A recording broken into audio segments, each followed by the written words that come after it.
ہاتھ میں جوس کا گلاس پکڑے وہ گہرے گہرے سپ لیتی خود کو سامنے دیوار پہ لگے بڑے سے آئینے میں دیکھ رہی تھی۔ خوبصورتی اس پر ٹوٹ کر برسی تھی، یا پھر یہ اس کے میک اپ کا اثر تھا جو اس کے چہرے پہ کافی مہارت سے کیا گیا تھا۔ جو بھی تھا وہ اس وقت حسن کی مورت معلوم ہو رہی تھی۔ سامنے ٹیبل پہ رکھے پرس سے اپنا موبائل فون نکال کے اس نے اپنی 1-2 ویڈیوز بنائیں، کچھ تصاویر لیں، پھر اپنا فون واپس پرس میں ڈال دیا۔ اتنے میں زرباب اس کے قریب آ گیا۔ او میڈم، واٹ از دس؟ ایسے کوئی کیری کرتا ہے ڈریس کو؟ ساری شو خراب کر دی۔ وہ اپنے عجیب و غریب سے لہجے میں کہتا ہادیہ کو پریشان کر گیا تھا۔ وہ ایک دم ہی چونک کے اپنے آپ کو دیکھنے لگی۔ سب کچھ پرفیکٹ تو تھا، پھر کیا پرابلم تھی؟ زرباب نے ہاتھ بڑھا کر اس کی میکسی کے گلے کو ڈیپ ڈاؤن کیا تھا۔ وہ ایک لمحے کو گھبرا گئی تھی کیونکہ اس کی خوبصورتی اب پوری طرح نمایاں ہو رہی تھی۔ Now it's looking perfect. اپنے ہاتھ سے پرفیکٹ کا سائن بناتے وہ ہادیہ کو جھک کر سر سے پاؤں تک دیکھنے لگا، جو کمفرٹ چیئر پہ بیٹھی تھی۔ اس وقت پوری طرح انکمفرٹیبل ہو چکی تھی۔ ہے یو کم ہیئر، زرباب نے آواز دے کے میک اپ آرٹسٹ کو فوراً بلایا۔ یہ کیا ہے؟ چیک ہر نیک، یہاں دیکھو، یہ گردن پہ کتنے پیچز ہیں، لگ ہی نہیں رہا کہ کسی پروفیشنل آرٹسٹ نے میک اپ کیا ہے۔ یہ نام روشن کرو گے اپنے سیلون کا؟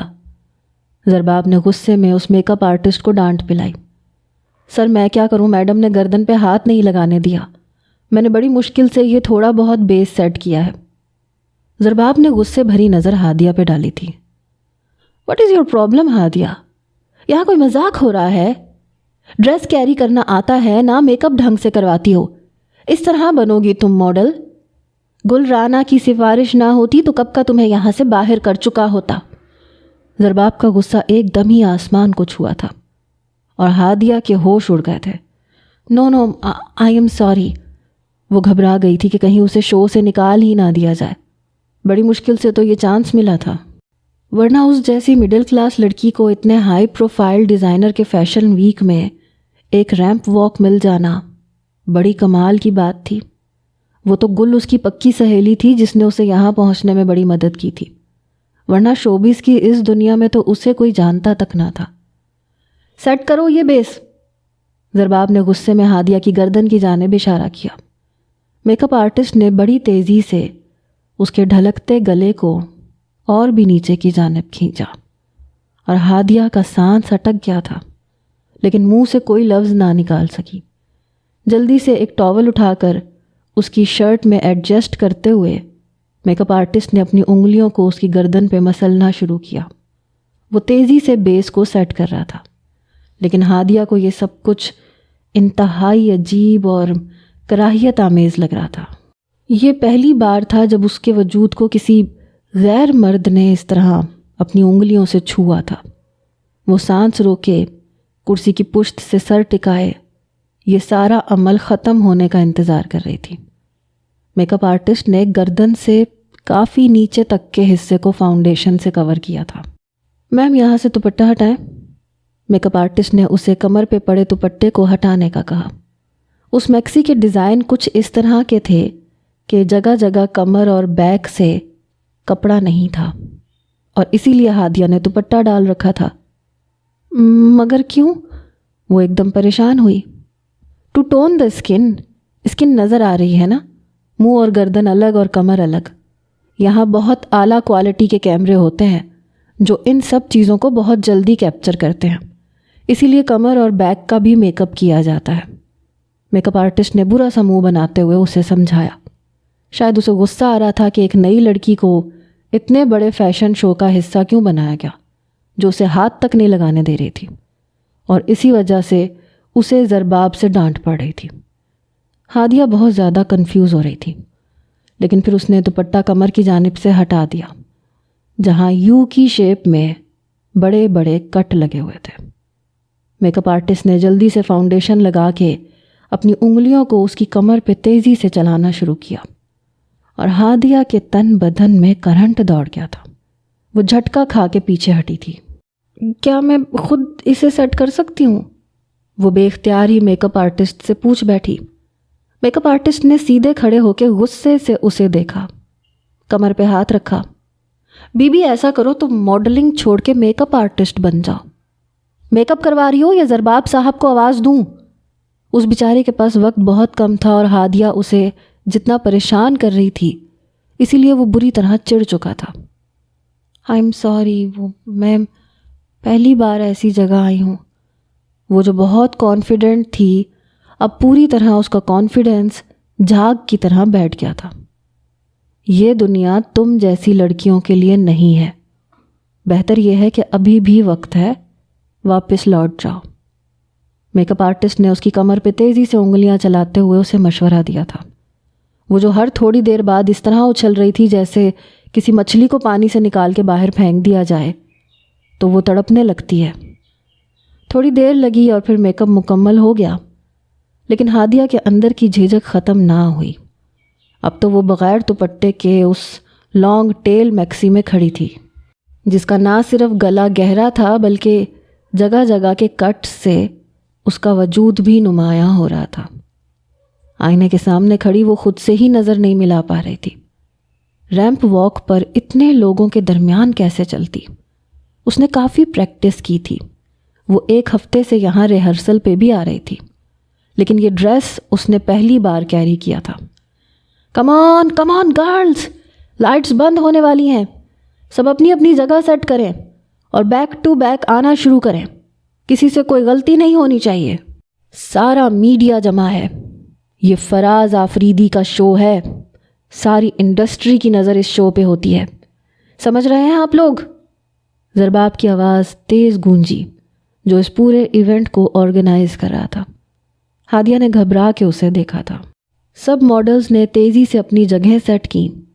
ہادیہ کو اس میک اپ آرٹسٹ نے پکڑ کے اس کی جگہ پہ کھڑا کیا اور گھور کے اسے دیکھا۔ ہادیہ نے نظروں میں ہی اس کا شکریہ ادا کیا جو حد درجہ غصہ کرنے کے باوجود بھی اس کے لیے مددگار ہی ثابت ہو رہا تھا۔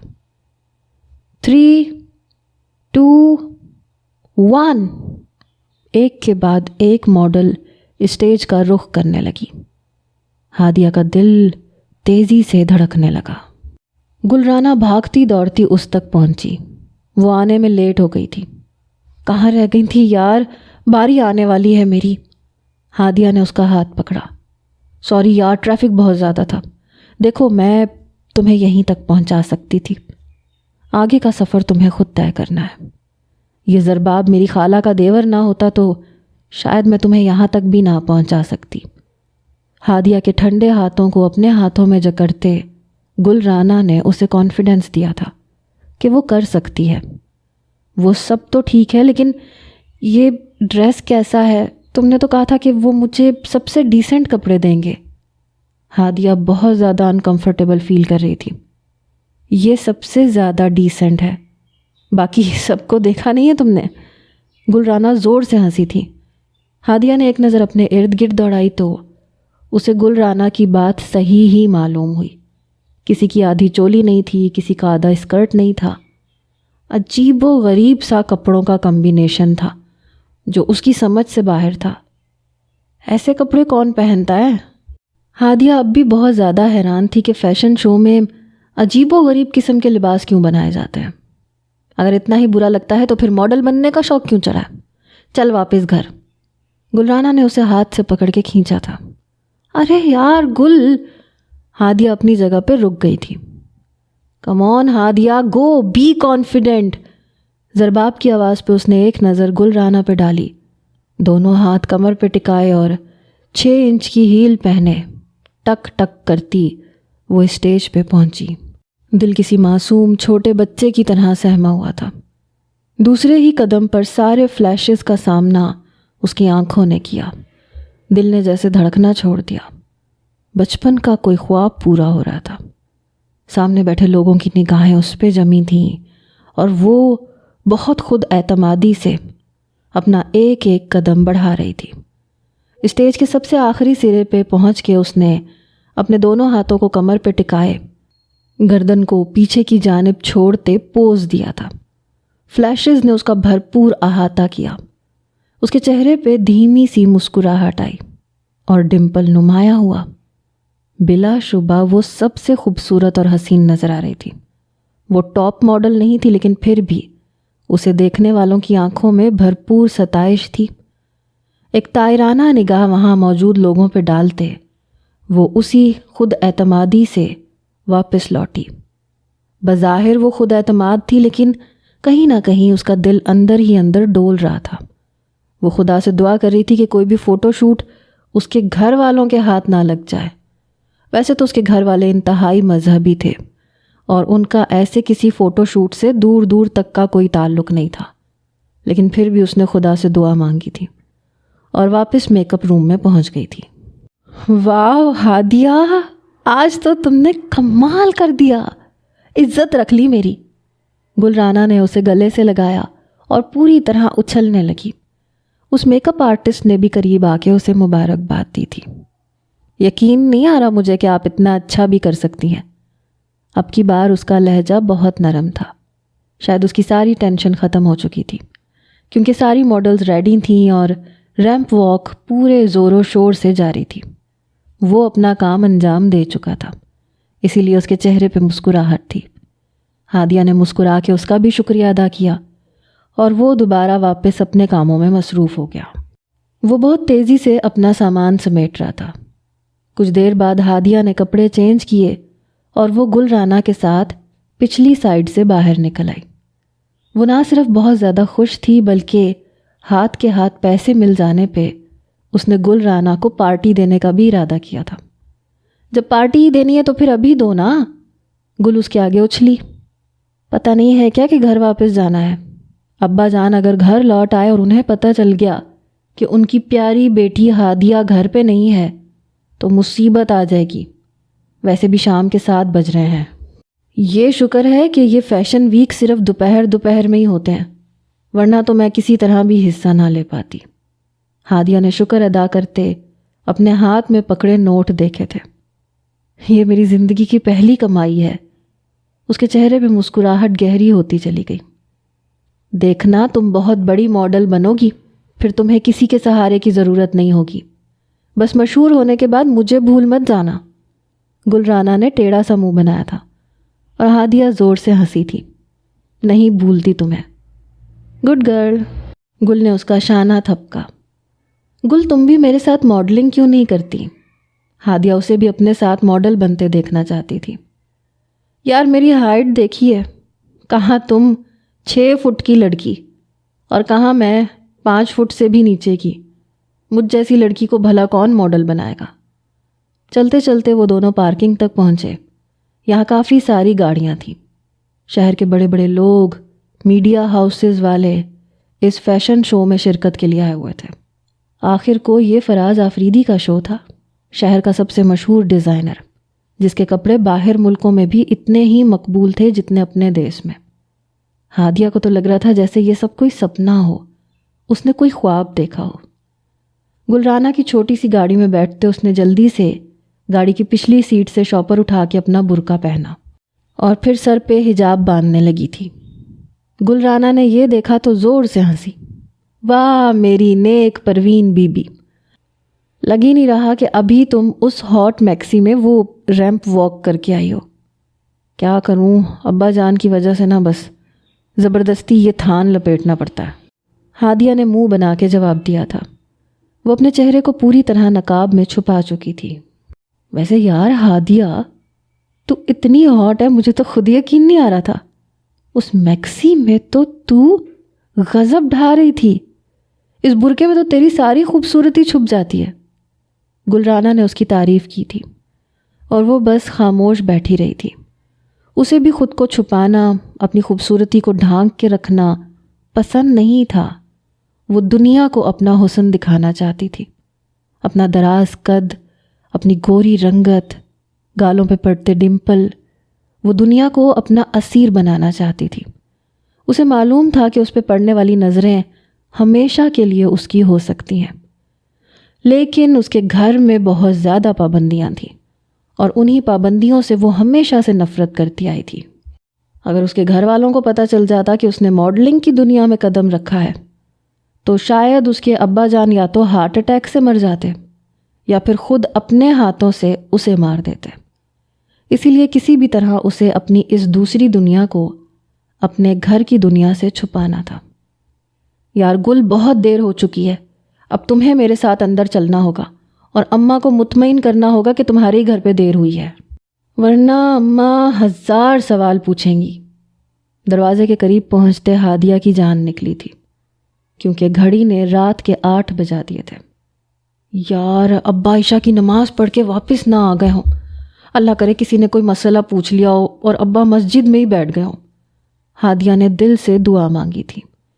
اس کے ابا جان امام مسجد تھے، عالم تھے، محلے کے لوگ ان سے اپنے مسائل پوچھا کرتے تھے، اپنے معاملات ان کے پاس لے کر آتے تھے، اور اب ہادیہ یہی دعا کر رہی تھی کہ اس کے ابا واپس نہ لوٹے ہوں۔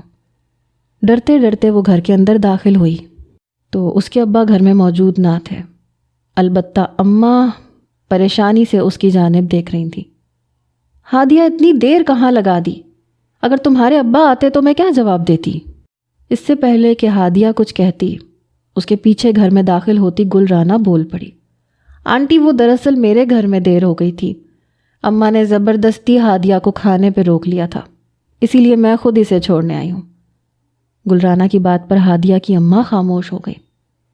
ہادیہ کی اماں کو مطمئن دیکھ کے گل واپس لوٹ گئی تھی۔ بیٹی اتنی دیر نہ لگایا کرو، ویسے بھی اب رات جلدی ہوتی ہے، تمہارے ابا کو یہ سب پسند نہیں ہے، مغرب کے بعد لڑکیوں کا باہر رہنا، وہ بھی تنہا، یہ ہرگز بھی مناسب بات نہیں ہے۔ ہادیہ کی اماں نے اسے نرمی سے سمجھایا تھا، لیکن یہ بات ہادیہ کو بہت ناگوار گزری۔ اماں کیا مسئلہ ہے؟ بتا کے گئی تھی میں آپ کو، اور پھر گل خود آئی تھی میری صفائی پیش کرنے کے لیے۔ وہ پاؤں پٹکتے ہوئے اپنے کمرے میں چلی گئی تھی، اور ہادیہ کی بڑی بہن نے اپنی ماں کی شکل دیکھی تھی۔ اماں میں کہہ رہی ہوں آپ کو، ہادیہ کو اب سختی سے سمجھانے کا وقت ہے۔ یہ لڑکی ہاتھوں سے نکل رہی ہے، آپ نے دیکھا نہیں ہے برقعے کے اندر بھی کتنا فیشن کر کے رکھتی ہے۔ ابھی درجن سے جو نئے کپڑے سل کے آئے ہیں اس میں اس نے آستینیں بھی آدھی آدھی سلوائی ہیں۔ ہم نے بھی کالج کی پڑھائی کی ہے، میں تو یونیورسٹی بھی گئی ہوں، لیکن میں نے کبھی اپنی حدود کو پار نہیں کیا۔ لیکن یہ کالج جانے کے بعد سے بالکل ہاتھوں سے نکلتی چلی جا رہی ہے، خاص کر جب سے اس کی دوستی اس گل رانا سے ہوئی ہے۔ مجھے تو یہ گل کوئی اچھی لڑکی نہیں لگتی۔ ہادیہ کی بڑی بہن نے صاف لفظوں میں اپنی اماں کو ہادیہ کے طور طریقوں سے آگاہ کیا تھا، اور یہ سن کے ہادیہ کے تن بدن میں آگ لگ گئی تھی۔ وہ جتنی تیزی سے کمرے میں گئی تھی اتنی تیزی سے برقع پھینکتی واپس باہر نکلی۔ کیوں جلتی ہے مجھ سے؟ میرے جیسی خوبصورت نہیں ہے نا، اسی لیے برا لگتا ہے آپ کو۔ میں چھوٹی ہوں لیکن پھر بھی میرے رشتے آتے ہیں، ہر جگہ میری تعریف ہوتی ہے، بس یہ بات ہضم نہیں ہوتی آپ کو، اسی لیے اماں اور ابا جان کو بھڑکانا چاہتی ہیں۔ آپ چاہتی ہیں کہ مجھ پہ پابندیاں لگ جائیں، میں سانس بھی نہ لوں۔ وہ اس قدر غصے میں چیخی تھی کہ اس کی اماں بھی حیران رہ گئی تھی۔ ہادیہ کیا ہو گیا ہے تمہیں؟ کس لہجے میں بات کر رہی ہو بڑی بہن سے؟ وہ تمہاری بھلائی کی بات کر رہی ہے۔ نہیں چاہیے مجھے اماں ایسی کوئی بھلائی، میں اپنی زندگی اپنے طریقے سے گزارنا چاہتی ہوں، مجھ سے نہیں رہا جاتا گھٹ گھٹ کے اس گھر کی 4 دیواری میں، دم گھٹتا ہے یہاں میرا، سانس لینا مشکل لگتا ہے۔ یہ نہ کرو وہ نہ کرو، مغرب کے بعد گھر سے باہر اکیلی نہ رہو، بال نہ کھولو، کسی کے ساتھ دوستی نہ کرو، ٹی وی نہیں ہے، کیبل نہیں ہے، موبائل فون زیادہ چلانے کی اجازت نہیں ہے۔ یہ آج کا دور ہے اماں، سب کے پاس موبائل فون ہے، ہر کوئی انٹرنیٹ چلاتا ہے، ہر کسی کے گھر میں کیبل موجود ہے، لیکن آپ نے ہمیں بس گھر، پردہ، 4 دیواری میں بند کر کے رکھ دیا ہے۔ وہ غصے میں ساری حدوں کو پار کرتی چلی گئی، بنا یہ دیکھے کہ دروازہ کھول کر کب اس کے ابا جان داخل ہو گئے تھے۔ بیٹی ہادیہ، یہ گھر، یہ 4 دیواری اور یہ پردہ، یہ کوئی قید خانہ نہیں ہے، یہ سب عورت کی حفاظت کے لیے ہے۔ نہ ہم نے تمہیں باہر جانے سے منع کیا ہے، نہ پڑھائی کرنے سے منع کیا ہے، لیکن اس معاشرے میں موجود بھیڑیوں سے تمہیں بچانے کے لیے ہم نے وہی قدم اٹھائے ہیں جو ہمارے دین نے ہمیں سکھائے ہیں۔ اس میں کیا غلط ہے؟ ابا جان کو دیکھ کے ہادیہ کی زبان کو تالا لگ گیا تھا، اس کے منہ سے ایک لفظ بھی نہ نکل سکا۔ ہادیہ، ہمارے دین نے جتنی آزادی عورتوں کو دی ہے اور جتنا احترام ہمارا دین عورتوں کو دیتا ہے، اتنا کوئی اور مذہب نہیں دے سکتا۔ آج کل کی لبرل عورتیں یہ بات نہیں سمجھ سکتی، لیکن تمہاری تربیت تو ہم نے ان خطوط پہ نہیں کی نا۔ چلو شاباش، اپنی بڑی بہن سے معافی مانگو۔ ہادیہ کے ابا جان نے نہایت نرمی اور محبت بھرے لہجے میں اسے سمجھانے کی کوشش کی تھی۔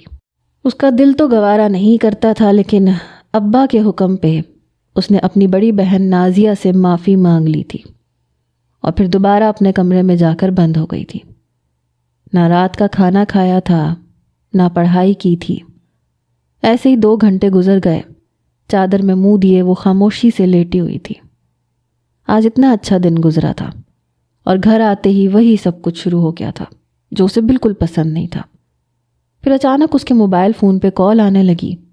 نمبر سے آتی کال اٹھانا ان کے گھر میں الاؤ نہیں تھا کہ دوسری طرف نہ جانے کون موجود ہو، لیکن اس نے خاموشی سے فون اٹھا لیا۔ اس وقت اس کی بہن نازیہ کمرے میں نہیں تھی۔ کیا آپ کل کے شوٹ کا حصہ بننا چاہیں گی؟ دوسری طرف سے زرباب کی آواز سن کے وہ ایک لمحے کو چونکی تھی۔ کل ہماری نئی لان کلیکشن کے لیے فوٹو شوٹ ہونے والا ہے اور فراز آفریدی چاہتے ہیں کہ اس شوٹ میں صرف اور صرف آپ کا ہی چہرہ ہو۔ آج کی ریمپ واک میں آپ نے واقعی جادو جگایا ہے۔ ماڈلز کو چھوڑ کے سب لوگوں نے آپ کی تعریف کی ہے، اسی لیے فراز آفریدی نے آپ کا انتخاب کیا ہے۔ زرباب کے لہجے میں اتنی تمیز اور عزت سن کر وہ ایک دم حیران رہ گئی تھی۔ اس نے فون ہٹا کے اپنی آنکھوں کے سامنے کیا۔ کافی دیر یوں ہی حیرت کے عالم میں گزر گئی۔ میں آپ کے جواب کا منتظر ہوں ہادیہ علی۔ کیا آپ فوٹو شوٹ کا حصہ بننا چاہیں گی؟ 50,000 روپے آپ کو ادا کیے جائیں گے، 25,000 نقد اور 25,000 شوٹ کمپلیٹ ہونے کے بعد۔ 2 دن کا شوٹ ہے، زیادہ وقت نہیں لگے گا۔ مجھے معلوم ہے کہ آپ کالج ٹائم میں ہی آ سکتی ہیں، اس لیے مجھے کوئی اعتراض نہیں ہے۔ ہم صبح کا ہی رکھیں گے کسی اچھی سی لوکیشن پہ۔ زرباب نے ساتھ ہی اسے گائیڈ کیا تھا اور اس نے بنا سوچے سمجھے حامی بھر لی تھی۔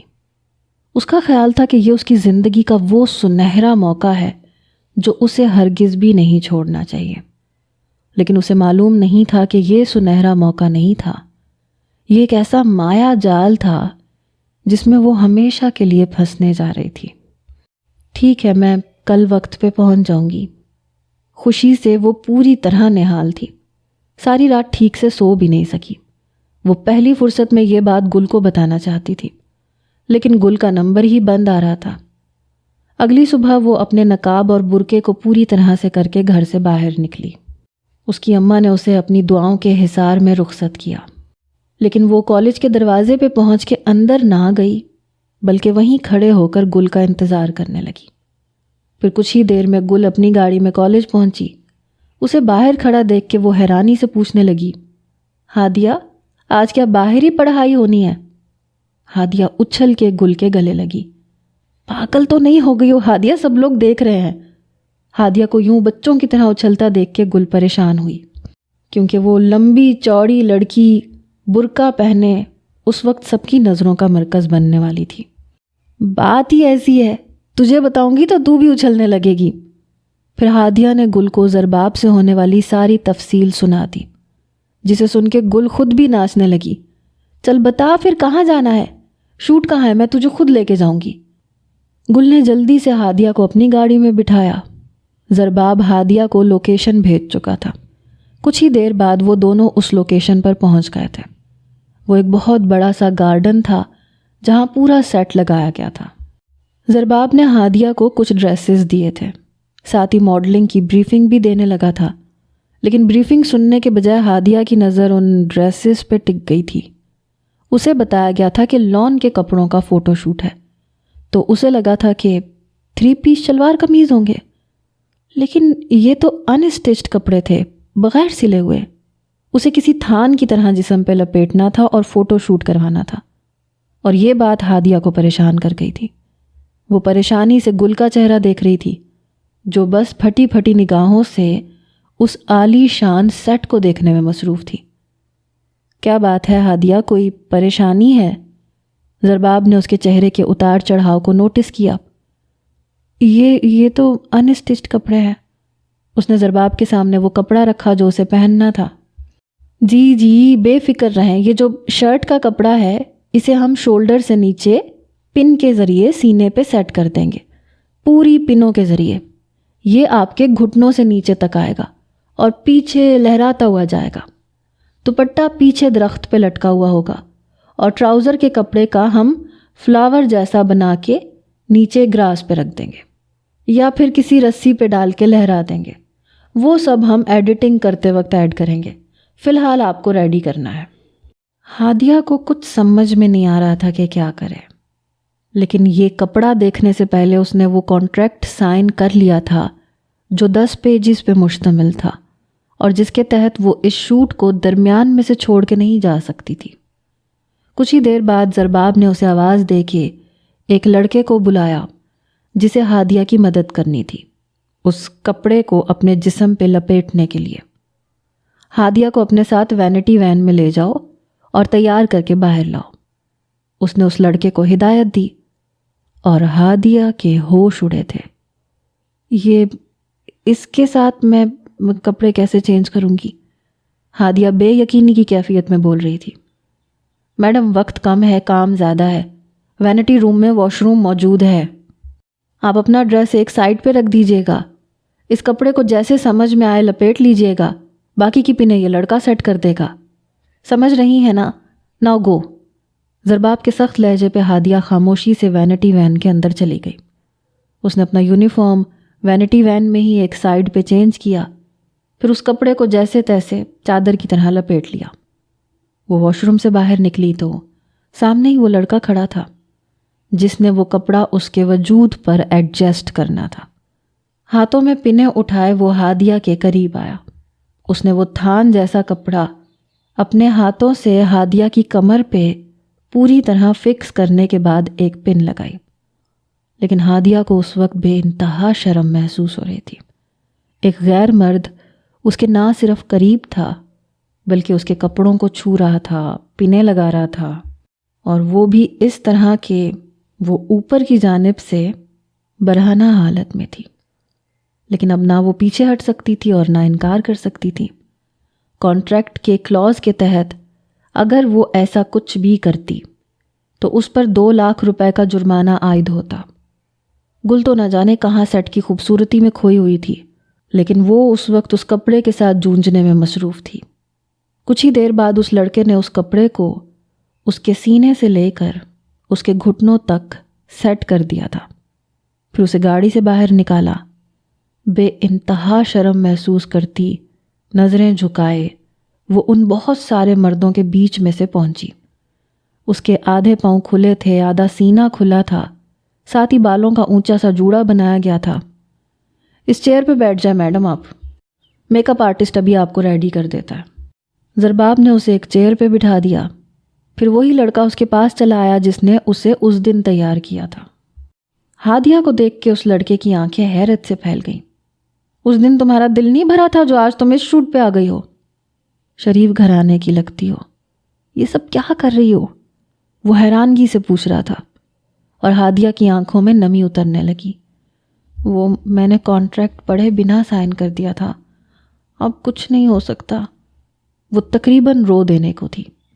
یہ سب کچھ اسے پسند ضرور تھا لیکن اس حد تک نہیں جس حد تک کے سفر کو اس نے ایک دن کے اندر ہی طے کر لیا تھا۔ آگے کیا ہونے والا تھا یہ تو وہ خود بھی نہیں جانتی تھی۔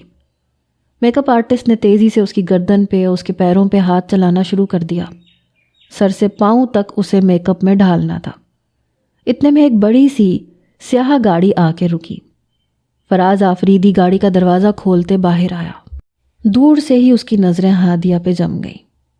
یہ ایک چہرہ اس کے پورے فیشن شو میں سب سے زیادہ ہائی لائٹ ہوا تھا، اور اسی کے لیے اس نے اپنے برانڈ کے لیے اس چہرے کو منتخب کیا تھا، لیکن اس وقت اس کی نظریں ہادیہ کو کسی اور ہی طرح سے دیکھ رہی تھیں۔ دھیرے دھیرے قدم اٹھاتا وہ ہادیہ کے قریب پہنچا۔ ہادیہ آنکھیں بند کیے بیٹھی تھی آرٹسٹ اس کا میک اپ کرنے میں مصروف تھا۔ فراز آفریدی نے اپنا ہاتھ بڑھا کے اس کے وجود پر بندھے کپڑے کو تھوڑا سا اور نیچے کھینچا تھا۔ ہادیہ نے چونک کے آنکھیں کھولیں۔ فراز آفریدی کو اپنے روبرو دیکھ کر اس کا سانس اٹکا تھا۔ Now it's perfect.